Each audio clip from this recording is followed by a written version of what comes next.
All right, today we've got a story for you that is, well, it's pretty wild. It's all about how one of the most famous pests on the planet became the secret weapon in a truly incredible environmental comeback. So picture this. In Australia, you've got this massive rabbit problem. We're talking 200 million of them, literally declared a destructive creature, a total plague. But then you look over at China, and they're importing over 4 million of them on purpose. Not for food, but for some kind of radical experiment.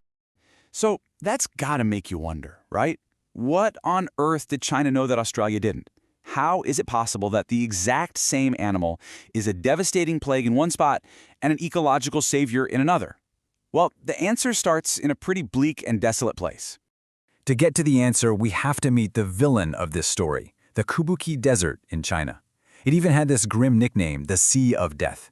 And this wasn't just a patch of sand, it was an aggressive, hungry monster that was constantly growing. Now, to really get a handle on this threat, you gotta understand desertification.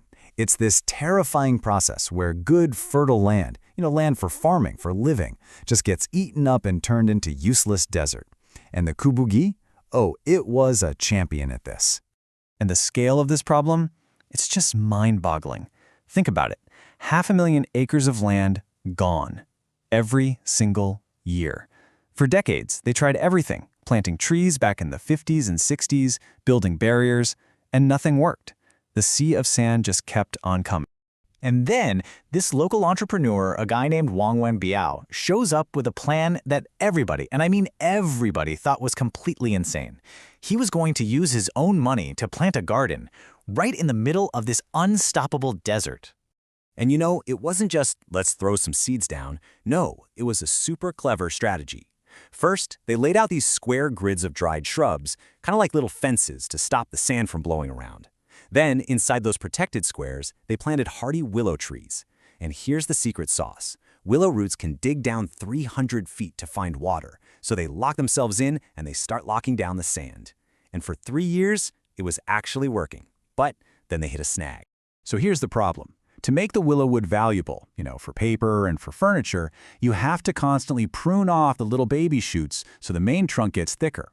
But trying to do that by hand for thousands of trees in the middle of a remote desert, it was a nightmare. Physically brutal and way, way too expensive. It looked like the whole thing was about to collapse. And this is where the story gets really good. They were stuck, facing a problem that seemed impossible. So they turned to a solution that, I guarantee you, nobody saw coming. Yep, that's it. That was the big idea. They used rabbits. The very same creature that's famous for destroying ecosystems was suddenly being brought in to save one. So how in the world did that work? Okay, so these weren't just your average garden variety rabbits. No, this was the Rex rabbit. And it was basically the perfect employee for 3 very specific reasons. First, its fur is incredibly soft, kind of like an otter's, and really valuable. Second, its absolute favorite thing to eat, you guessed it, those new little willow shoots that needed pruning. And third, they reproduce like rabbits, unbelievably fast.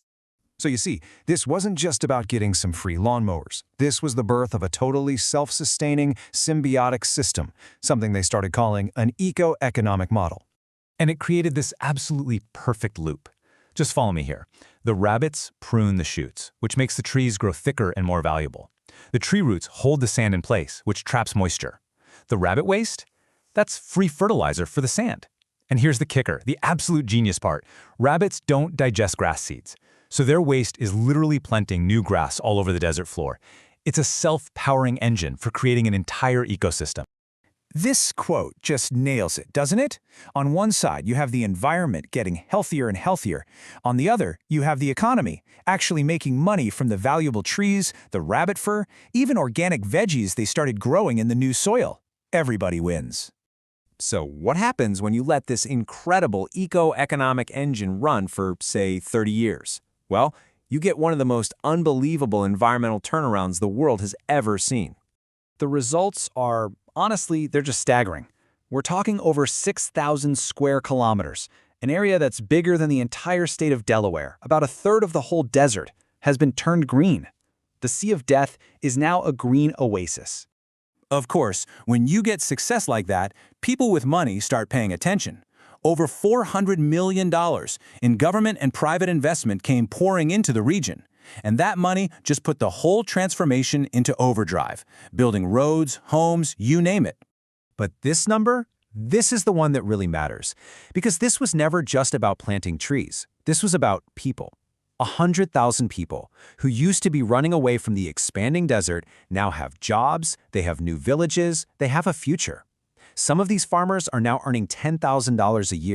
But just when you think the story can't get any cooler, it does. They took this same basic idea, this multi-purpose symbiotic system, and they gave it a high-tech upgrade.